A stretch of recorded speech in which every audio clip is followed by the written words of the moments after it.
Colonel Rob Maness has a lifelong record of providing dedicated service to this nation. Having worked his way up from the enlisted ranks to full colonel, he served our country for more than 32 years.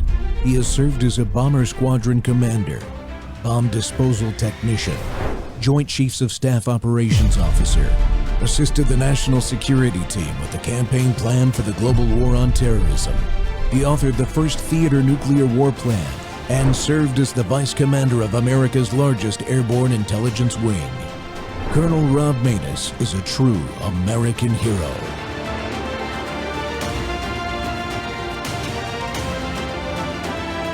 This is Rob Maness Live. We see something that said, take a look at what happened.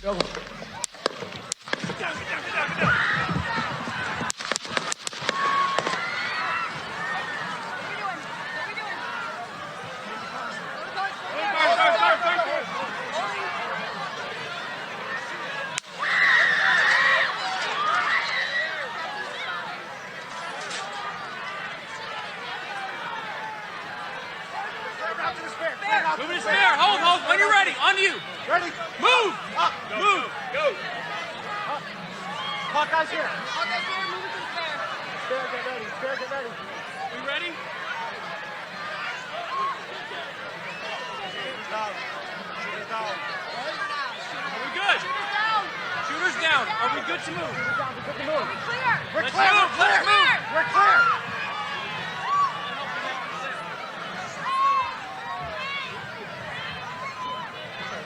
Come on.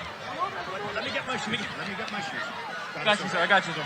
Let me get my shoes, sir. Hold that in your head, it's bloody. So we gotta move to the bus. Let me get my shoes. Watch out. Wait.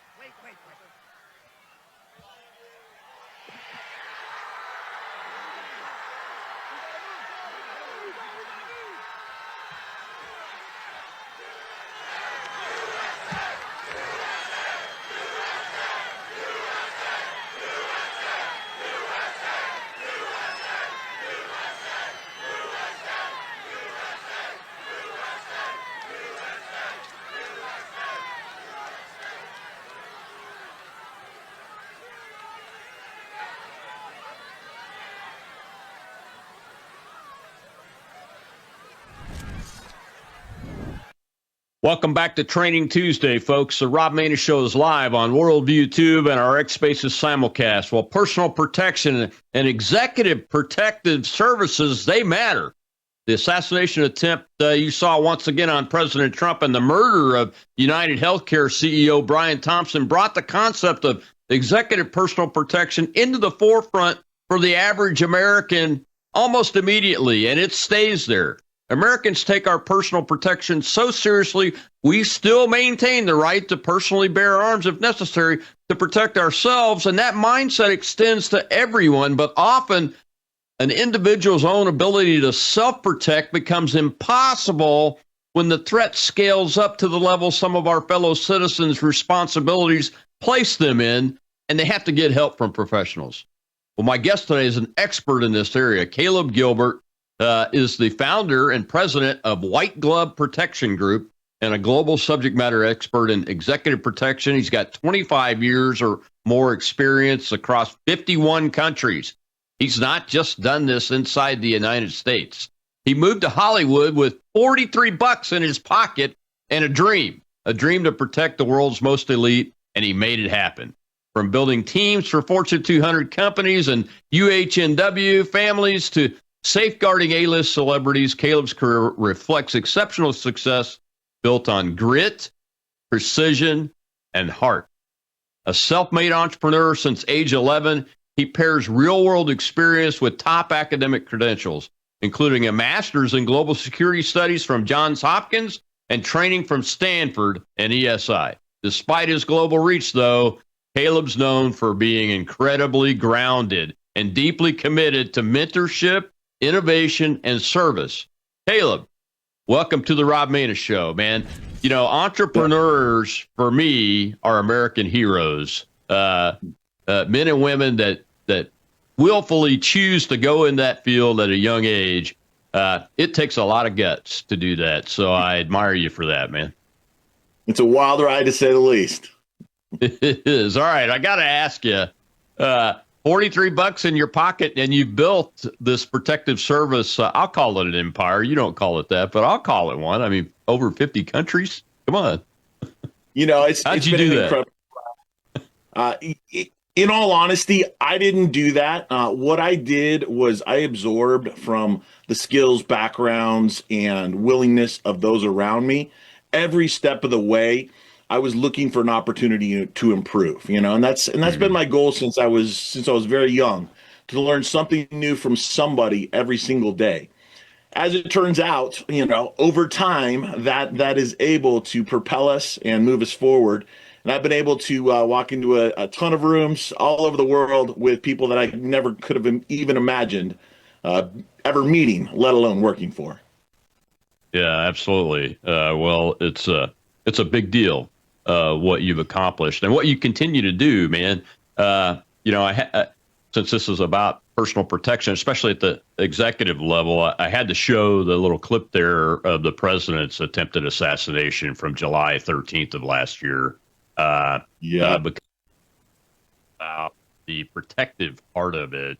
And I just wanted to ask you, I'm sure you get this question all the time. Did you see right away that something was not right when you saw the videos of that?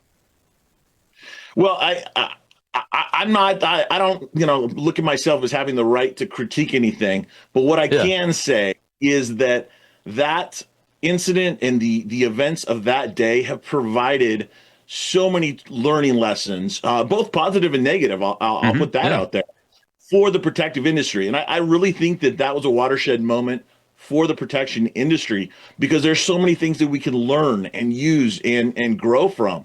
You saw things that went extremely well, even though that might not have been the highlight.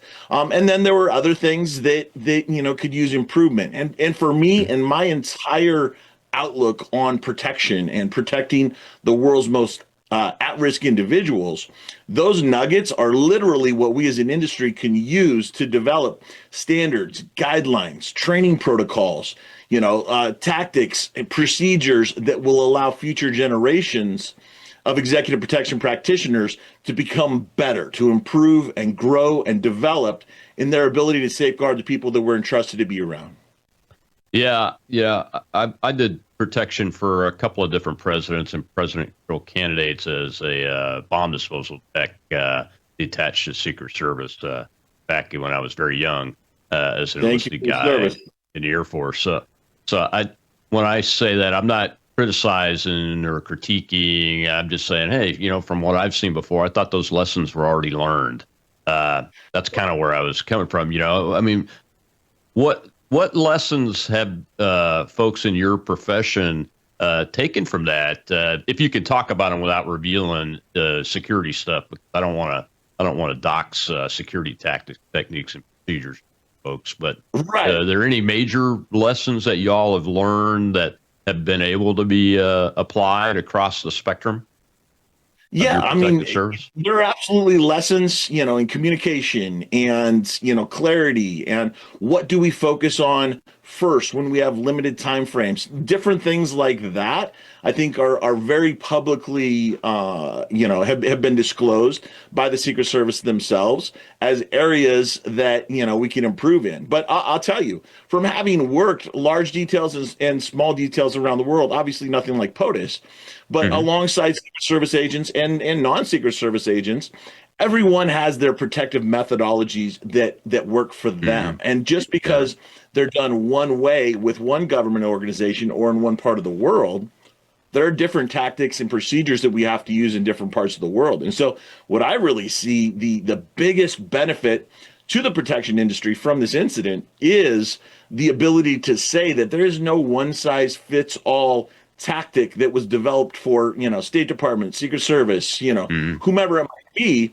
that can work for everyone. One of the organizations, ASI, is the largest security organization in the world. I've had the pleasure of being a part of the volunteer leadership team for the executive protection community.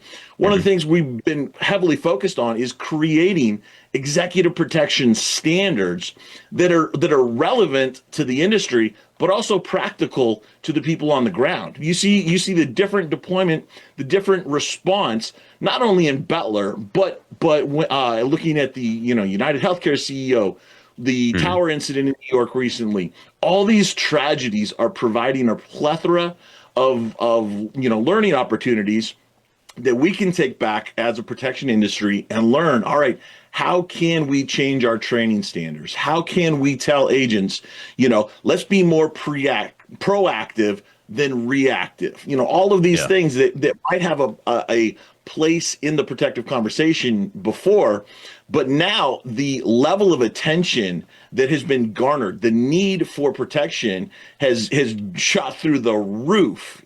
In the last year specifically, and so being able to do that consistently and effectively, but I work a lot in Silicon Valley, and a lot of people in Silicon Valley have risks that are state level risks, right? And they need significant levels of protection. You're talking the people that create the things that we use every single day to do what we do.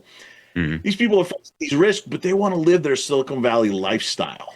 How do you insulate them without impeding their ability to live their lives, to have their families, have their special memories, without a bunch of goons walking around them, right? And that's where the industry is really moving forward to develop an integration of digital executive protection, physical executive protection, and fusing that together in a product that facilitates lives, protects them at the same time, but doesn't get in their way from being able to be the humans that they are. Yeah, that's one of the areas I want to get you to dive into a little bit here, because, with the president of the United States, that person has volunteered to do it. They know their life is gone. They're not even allowed to drive a car on a public road, for goodness sake. Their families can't either, I don't think, while they're in office and anything. So, but that's totally different. And you touch on that. You just touched on that, normal people. And I'm not saying that like Mark Zuckerberg type person is a normal person, but he's not a government guy that has voluntarily given up his life, and his family's life. They want to continue to be able to live their families. And I'm curious as to y'all's approach to that kind of effort. The one of the things that bugs me is that people tend to think this is an easy thing. Average citizens that don't have the problem. But the other thing that also bugs me is like Mr. Thompson, the healthcare CEO guy, was he aware of the threat? How do you know? Rob Maness, I can arm myself in my country and concealed carry and all that, so I'm comfortable with my own protection. I've had a few threats, but nothing that would raise alarm bells where I go, man, I gotta have a detail with me when I'm traveling anywhere in the country. Anyway, how does somebody know that they might need a detail? What are the things they look for? That's one of the questions I've got for you.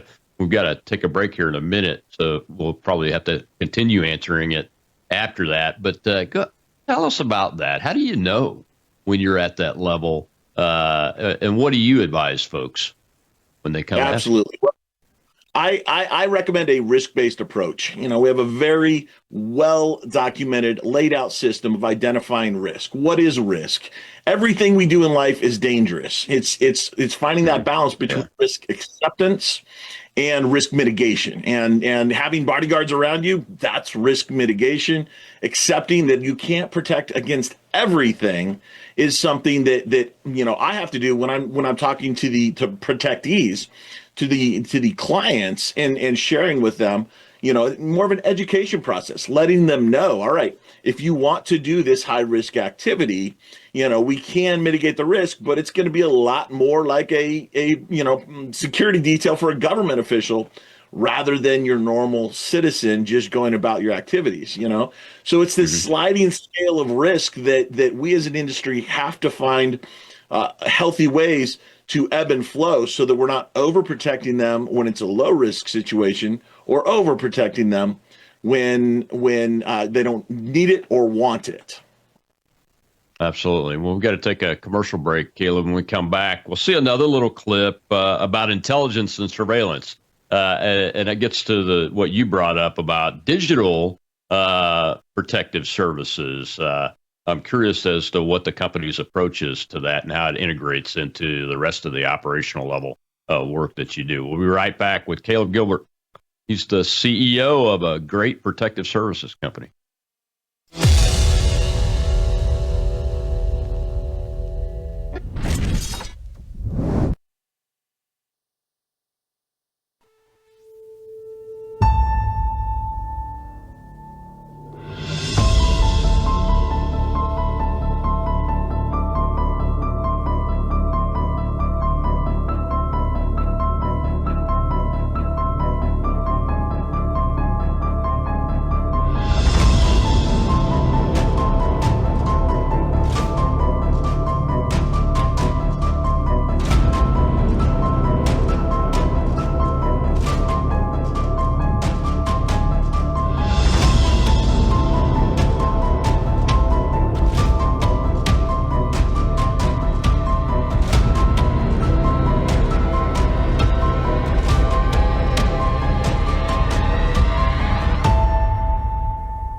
Here at the White House on Saturday, we saw a large protest gathering outside. So we walked out of the gates, conducted a few interviews. I spoke with this woman. She even gave me her card. Now, hours after that interview, we're learning she was arrested for allegedly making death threats against President Trump's life online, saying she wanted to disembowel him and cut out his trachea. That's according to the DOJ. Here's some of that interview. To have these COVID losses where people are manipulated out of just safe and effective vaccines to the point of death in this regime is completely intolerable. We aren't going to have a fascist regime just killing patients in mass, driving them away from their simple and effective health care. It's unconscionable. It's not a political issue. This should be health care. It never should have been made partisan. It's a tragedy for the United States of America. This regime has to go, the whole administration. You do not deploy the military against the American people. We will not be suppressed. We will not exist in an authoritarian regime. We will not accept fascism. During that interview, we had no idea that this woman was already under investigation. She had done this voluntary interview on Friday, August 15th with the United States Secret Service, where she told them that she believed President Trump was a terrorist and a Nazi and that she wanted to use a bladed object to, quote, carry out her mission. Now, as of now, Jones has not entered any kind of plea. As Judge Janine, I just wanted to let you know here from the United States Attorney's Office in D.C. that an individual by the name of Nathalie Rose Jones is now in custody, charged with 2 federal crimes for knowingly and willfully threatening to take the life of the President of the United States. She did come from New York to Washington, D.C., and she has been threatening and calling for the removal of the president, and even worse, as she got to D.C., her threats were on Facebook and Instagram, and she continued to call the president a terrorist and was working to have him eliminated. She is now in custody. She will be prosecuted to the full extent of the law. Make no mistake about that.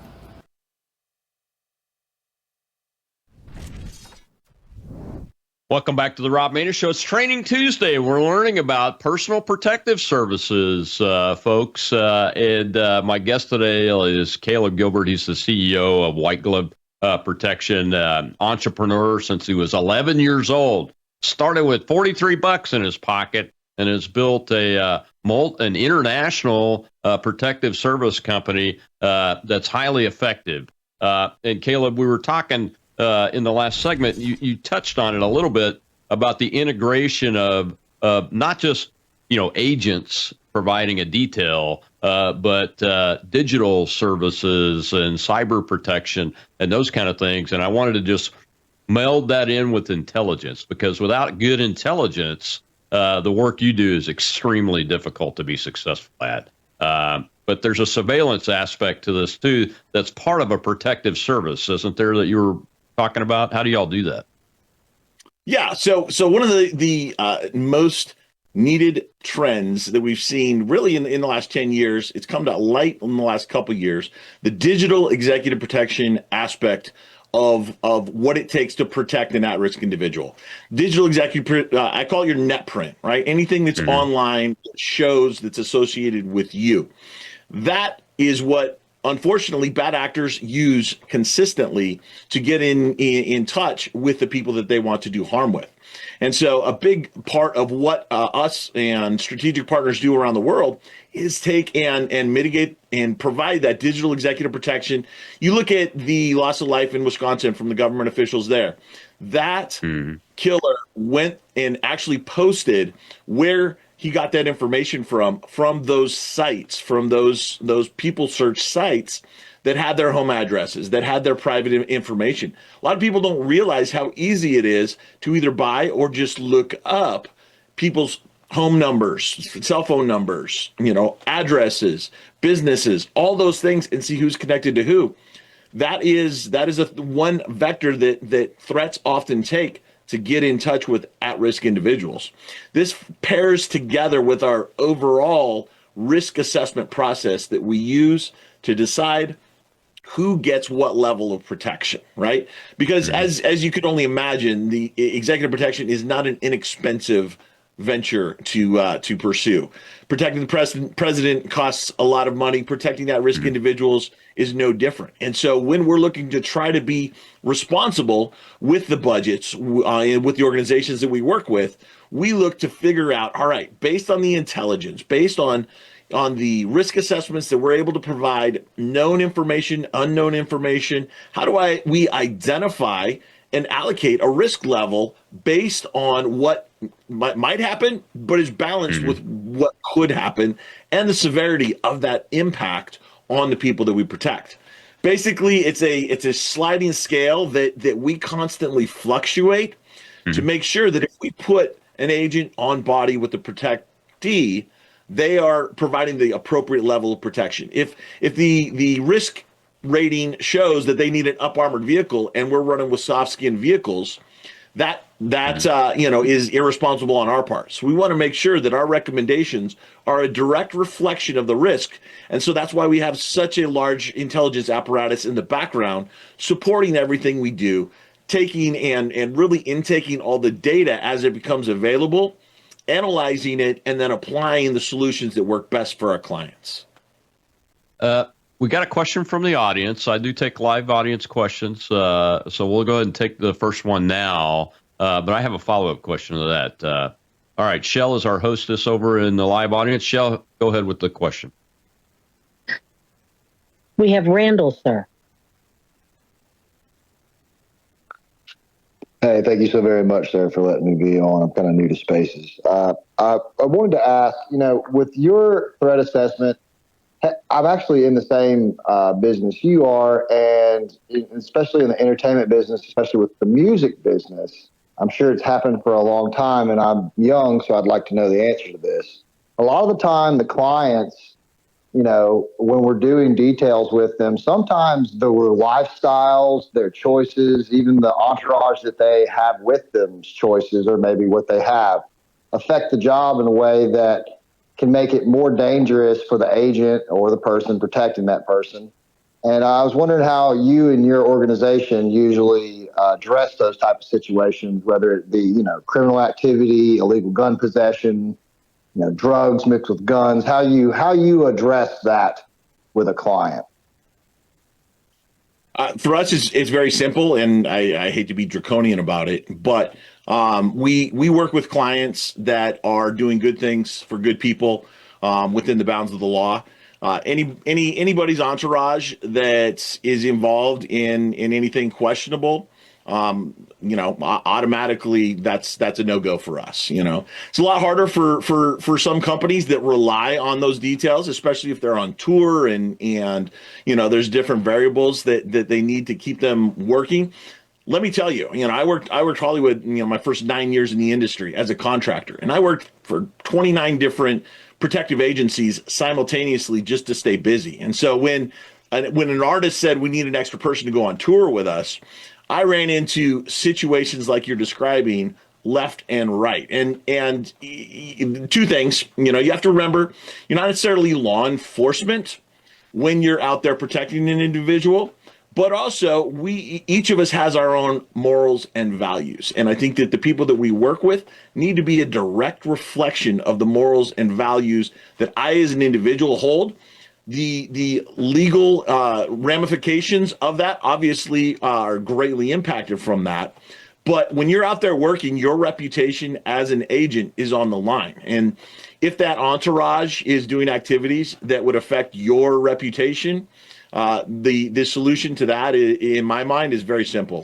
Find a different protectee. There's lots of opportunities out there. Might be a painful separation, but in the long run, I have seen agents' careers ended by silly entourage antics. Yeah, I mean, that's a great question. I hadn't really thought about it from the perspective of the safety of the agent and the team that are providing protection for the individual who may be okay, but their entourage could be sketchy. Not that we haven't seen any movies about sketchy entourages before. Half the time, the entourage have just recently attached to the individual. Yeah. So, even if you have backgrounds on everybody in the crew and, know who you're working with and what their, licenses are and capabilities are, these entourages are somebody that joined them, at the strike party the other night. And, it's an unknown individual. And they are oftentimes the source of very bad series of choices for a lot of people. And so sometimes you have to separate, sometimes you can manage it, and you can insulate the protectee as well. It just really depends on your relationship with the protectee and how much trust and confidence they have in your competence. Absolutely.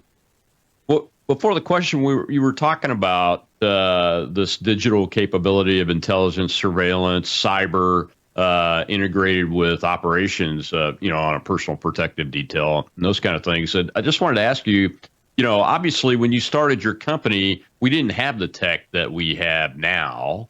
What does it take to build the infrastructure for a company like yours to be able to say, hey, we have this capability? How did you do that? And what kind of capabilities did you have to build into this? Well, fortunately and unfortunately, I have followed a very non-traditional path to where I am at now. And so I started out, like I mentioned, 9 years in Hollywood, moved on to becoming a full-time employee of Fortune 200 corporations and private family offices of some of the world's richest, wealthiest individuals.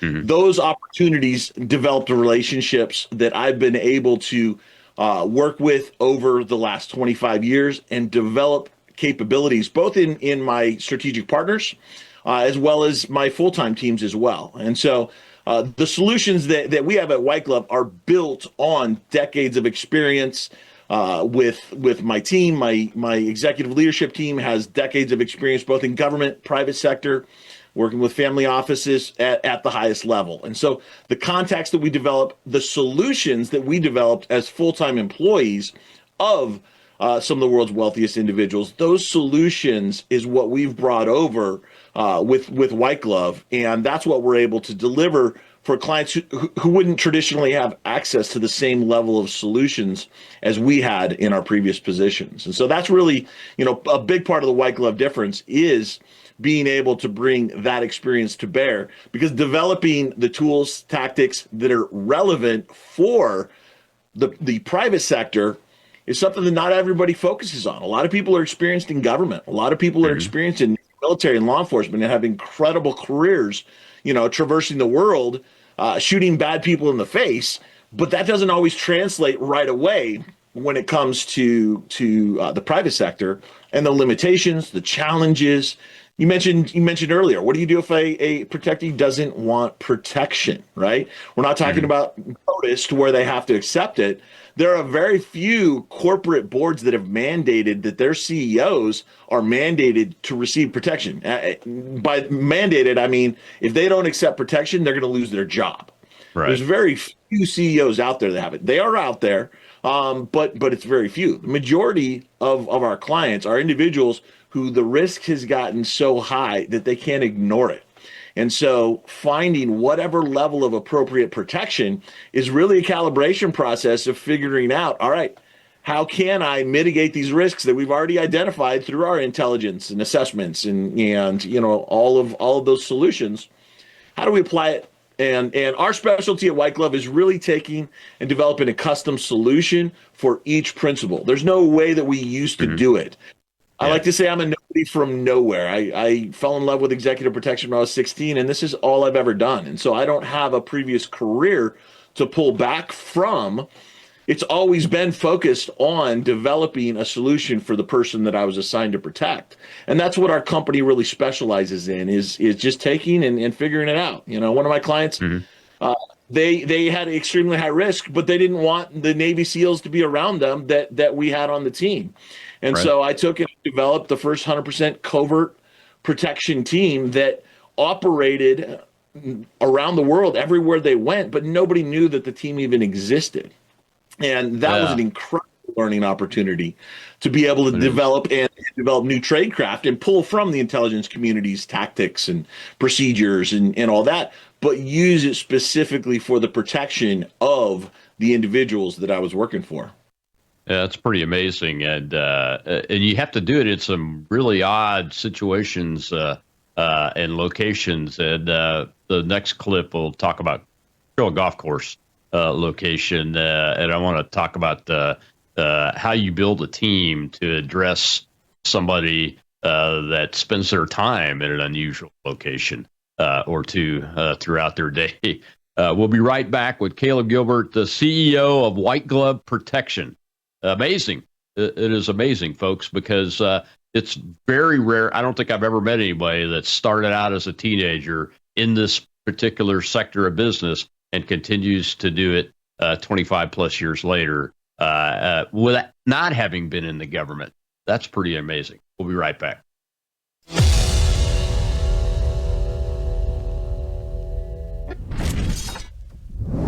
News is moving faster than ever, and so are we. Worldview Tube brings you 24/7 live stream coverage and now real-time alerts when it matters most. Once you have the Worldview Tube app installed, exit the app and navigate your way to Settings. In Settings, locate the tab labeled Notifications. Select the Notifications tab. Scroll down until you locate the Worldview Tube app icon. Select the tab, and here you can turn on and customize your notification experience for the Worldview Tube app. News doesn't wait, and neither should you. Turn on push notifications to stay informed. Every headline as it happens.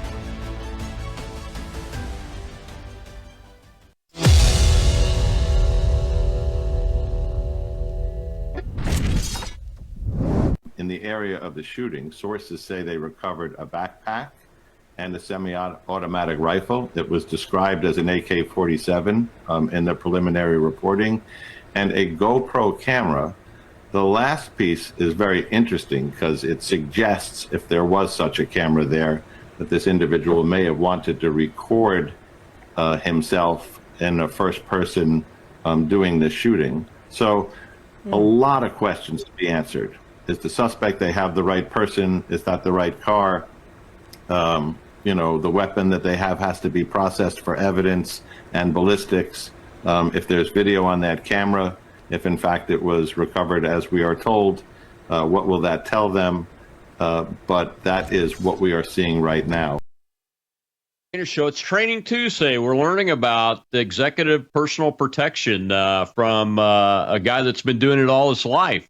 Caleb Gilbert's the CEO and founder of White Glove Protection Services, and has been doing executive level protection since he was a teenager. He's been thinking about it. So this is pretty amazing. And Caleb, I wanted to show that clip because of the location. That location is a tricky security problem set, even for the Secret Service, for something like a golf course, which is generally, got the public be able to come up to the fence line. In this case, the guy was in the trees and the shrubbery. And fortunately, one of the agents that was with the president out in the lead saw the guy and took the right action that led to a safe end to that incident. But securing something like a golf course, I'm assuming you guys have that capability and you face strange situations and locations probably more often even than the Secret Service does, because you don't have the size and the footprint that they do, which probably doesn't help them, to be honest with you. And they were lucky; they just had the individual inside detail with the president that day, and it was very fortunate they were able to put that situation at rest pretty quickly.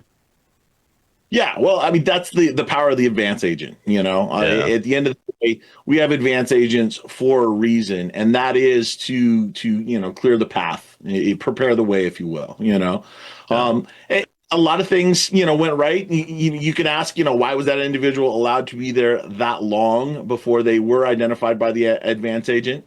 But this really highlights the importance of fusing together technology with human protectors, and I think that's something that a lot of teams have been behind the curve on, but it's becoming more front of mind, top of mind for individuals now, because fusing together the digital and the physical protection worlds is really a way that we can take and be a force multiplier, so that when we are in that close bubble that I like to call it around the protectee, we know that there's not just protective measures taking place right where everybody can see. That protective bubble expands and it contracts based on the risks facing the individuals we're protecting. And so if we're walking through Monaco with an ultra high net worth individual, our protective bubble is going to look extremely different than if we're walking through New York City with that same ultra high net worth individual. The similarities will be the structure of the team and based on risk, how many people are there, what countermeasures we put in place, what contingencies we have, and what coordination do we need to make sure takes place with the individuals that allow us to be there, if you will. So that the digital world has emerged in the last 10 years as something that we can use to extend beyond arm's reach, if you will. Yeah, absolutely. If you're using it right and you understand it, it can be a very, very effective tool in this business of it. We got more questions from the audience. We'll go ahead and take one real quick. Go ahead, Shell. We have Wib, sir.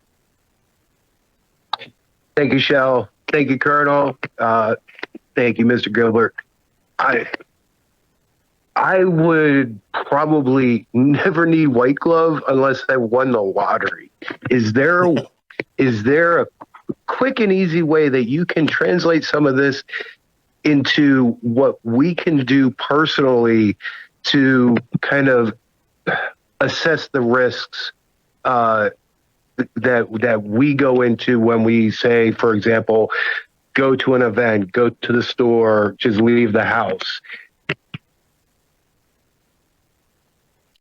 Absolutely. You look at every environment that you enter or you leave, and there's a baseline in that environment.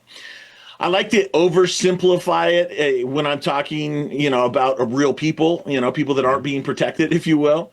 And I call it thumbs up, thumbs sideways, or thumbs down. Bone simple, anybody can do it. We use a lot of tradecraft, behavioral analysis, micro expressions, combination with technology, correlation, all of that to say those are fancy ways that we protect people. The average person in their house can do the same thing.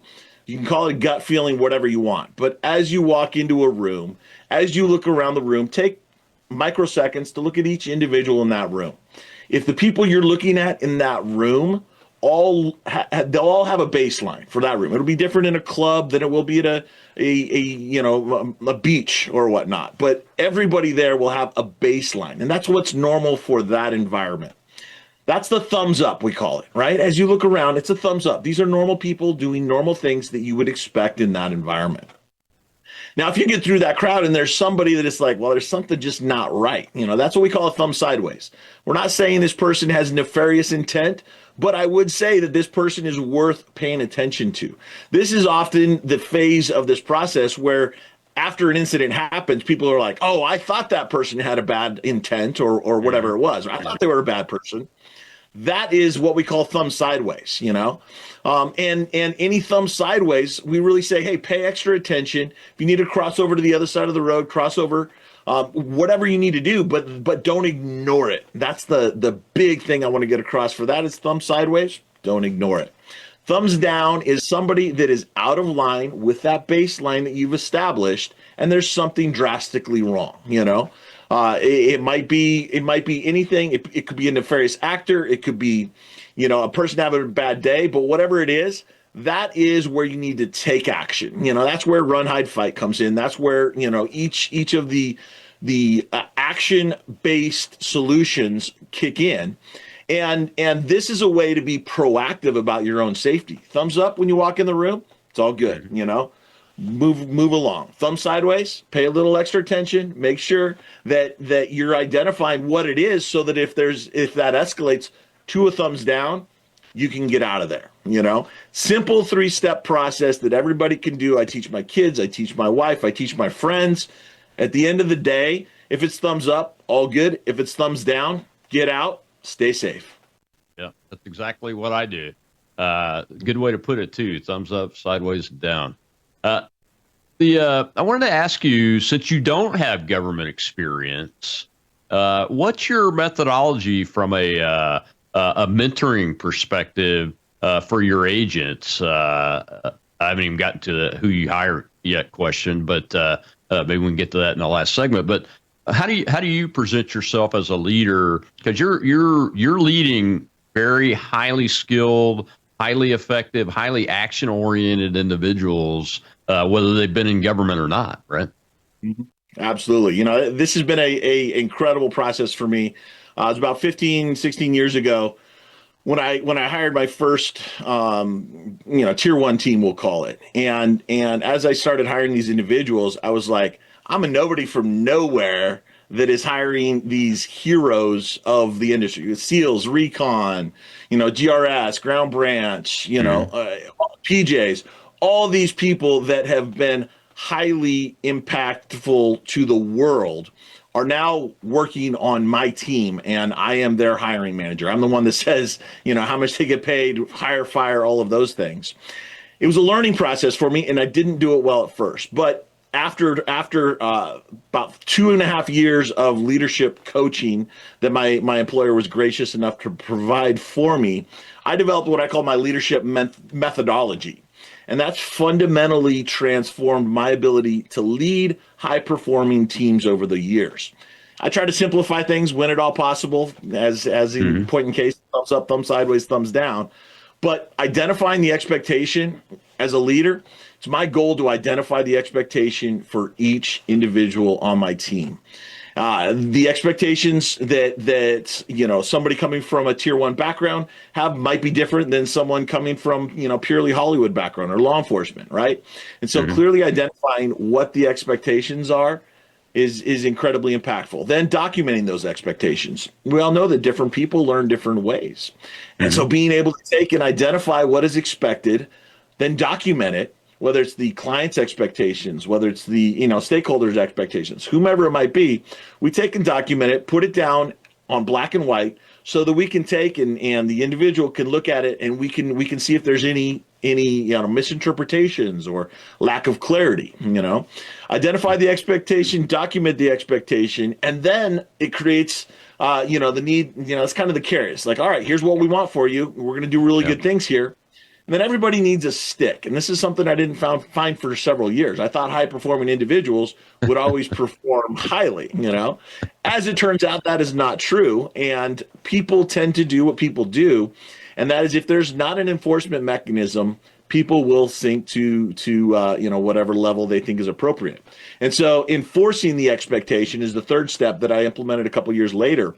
And it was incredible to see the reduced turnover, the increased job performance, the increased ability for people to be able to thrive in their roles. When we created White Glove to create the next generation of practitioners, because I have a passion for bringing the industry to the next generation of protectors who will be protecting long after I'm gone.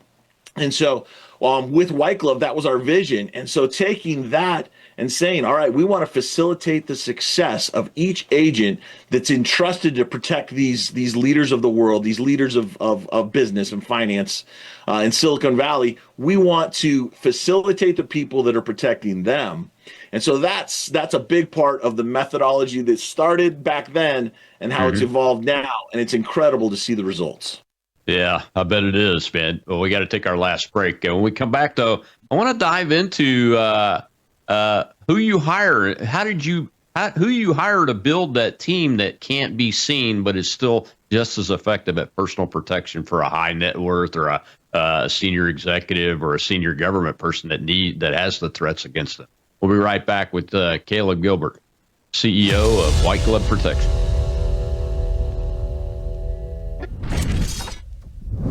You woke up with a sore throat and a low-grade fever. You know you are getting sick, so here's your choices. You can get sicker and miss work. Try to see a doctor this week or sit hours in a crowded waiting room at urgent care. I have a smarter option for you. Open your medical emergency kit. Match your symptoms to doctor-recommended prescription in your booklet and take the right meds now and get well faster. This is not a first aid kit. It's like having an urgent care in your home. It includes doctor-prescribed medications to treat over 39 medical issues like respiratory infections, strep throat, pneumonia, UTIs, and more. No waiting to see the doctor and no standing in line at the pharmacy. It's right here. Every home should have at least one medical emergency kit, and here's how to order. Go to worldviewhealthcare.com. Your kit to treat dozens of common and serious illnesses is rushed to your door. worldviewhealthcare.com. That's worldviewhealthcare.com. The emergency kit available at worldviewhealthcare.com. Make sure you don't have to go to urgent care. I got pneumonia. I didn't have to go. I took this last year. Stayed at home, went to bed.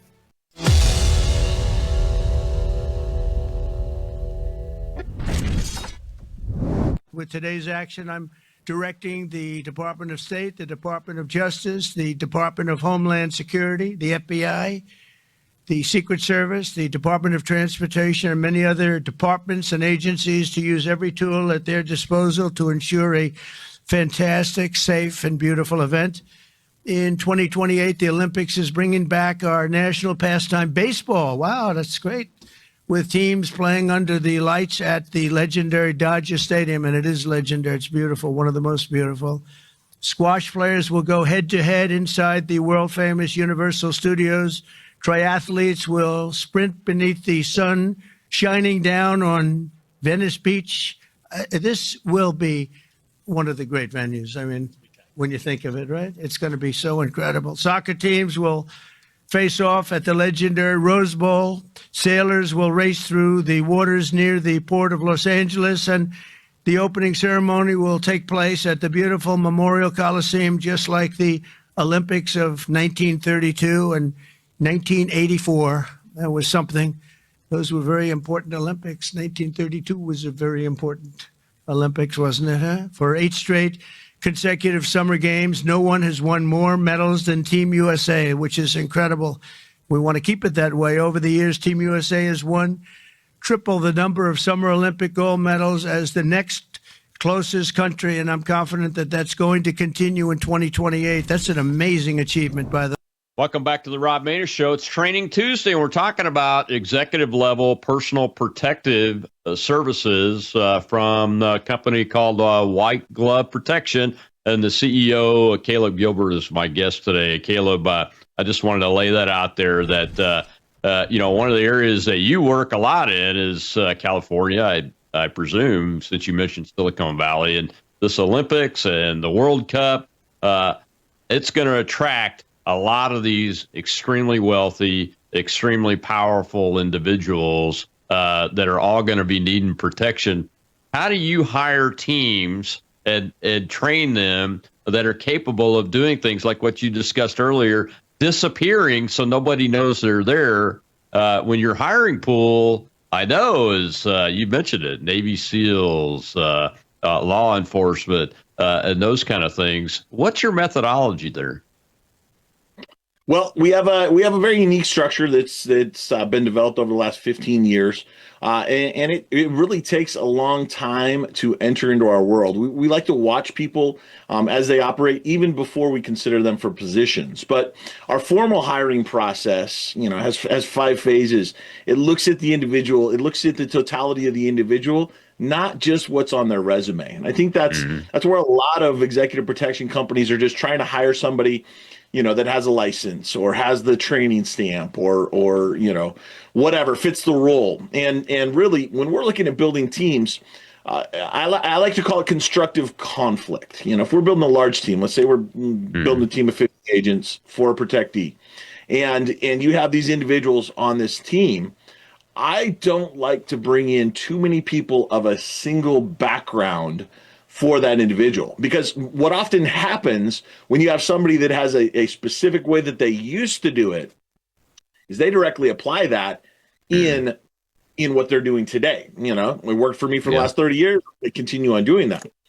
Part of our success in the protective world has been being able to find individuals that are looking for new, better, innovative, and effective ways to keep people safe. And so that is what we're looking for. But I don't want to hire all of the same people. I try not to hire any more than 2 or 3 individuals from a specific background, even on the larger teams, because that constructive conflict of thought, you might have your PJs that did it one way, your SEALs that did it another way, your DevGru guys that did it another way. You might have your law enforcement, SWAT, Secret Service, FBI, all of those teams have a different way of doing it.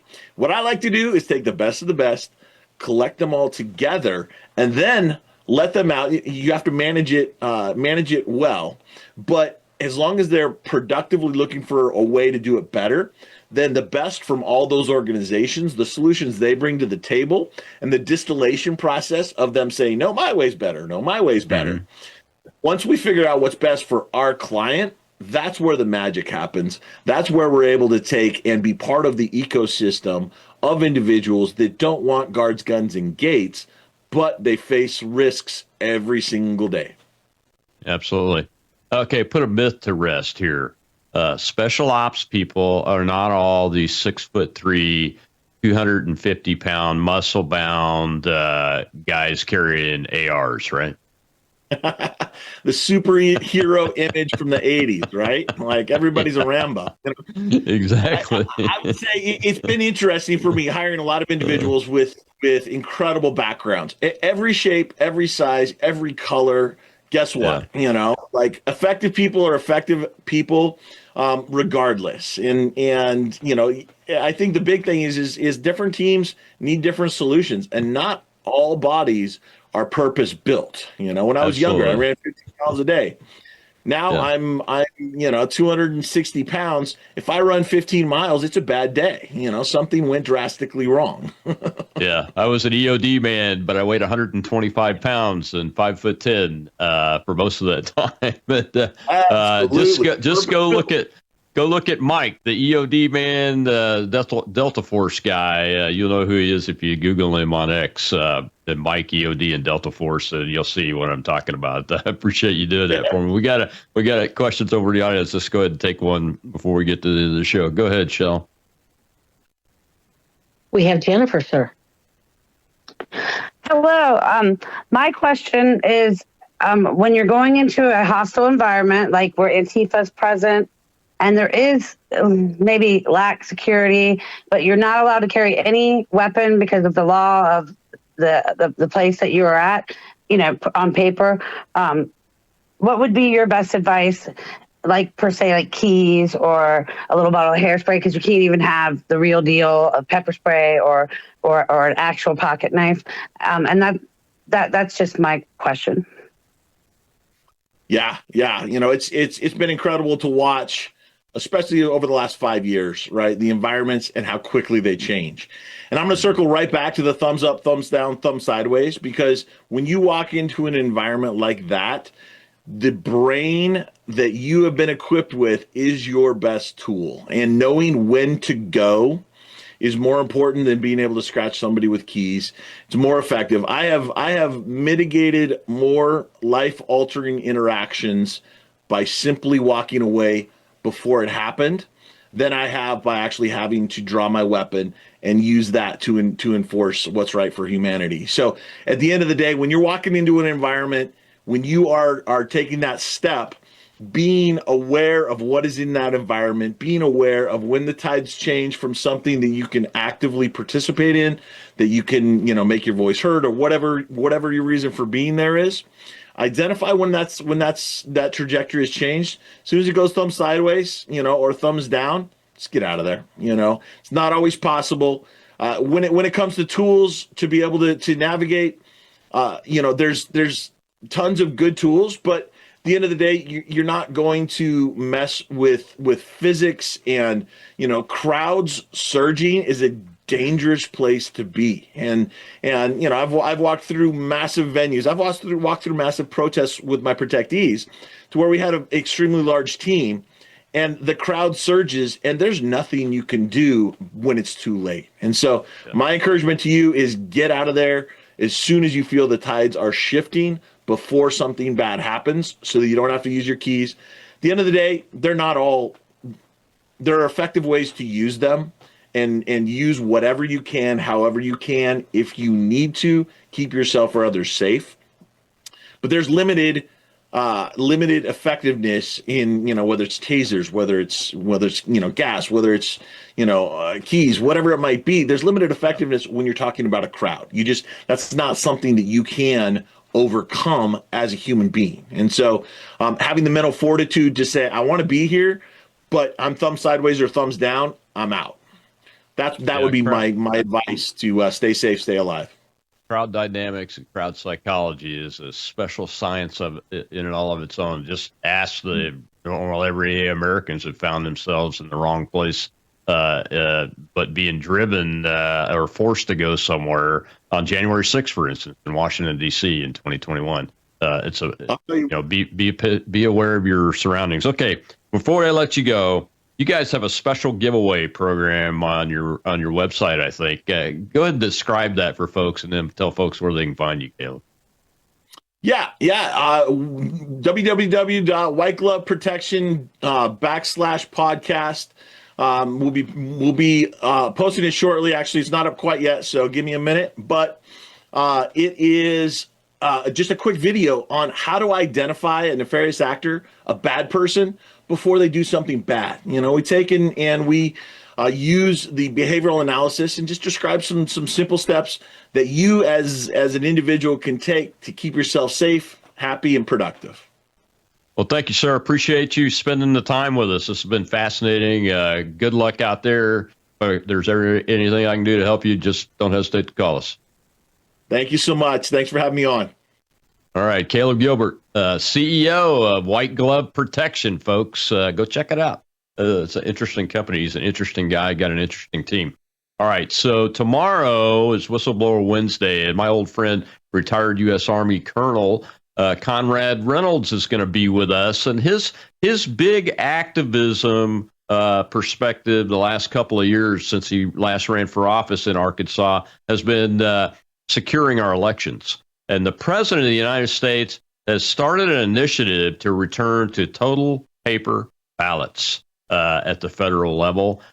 So Conrad's going to come on and talk about what the president has said, what different states are thinking about it. He's an expert in Arkansas, so we'll talk to him about that and what the efforts are to secure our elections. And it probably more importantly is what we need to identify as the resistance efforts to secure our elections back to paper ballots so they can be fully audited and can't be messed with things like the internet or a USB stick even. And it's critically important because we cannot let what happened in 2020 and what has happened around the world, really, with digital devices being involved in elections. The last one was South Korea, where essentially a CCP, a Communist Chinese Party-backed individual, has been put into the highest office in the land.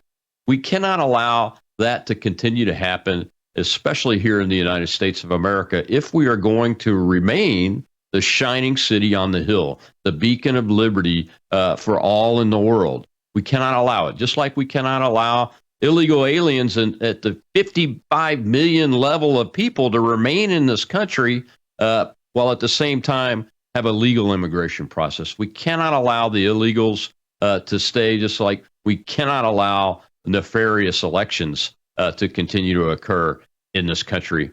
It must end. So tomorrow, Whistleblower Wednesday, Conrad Reynolds. I look forward to the conversation. I'll see you then.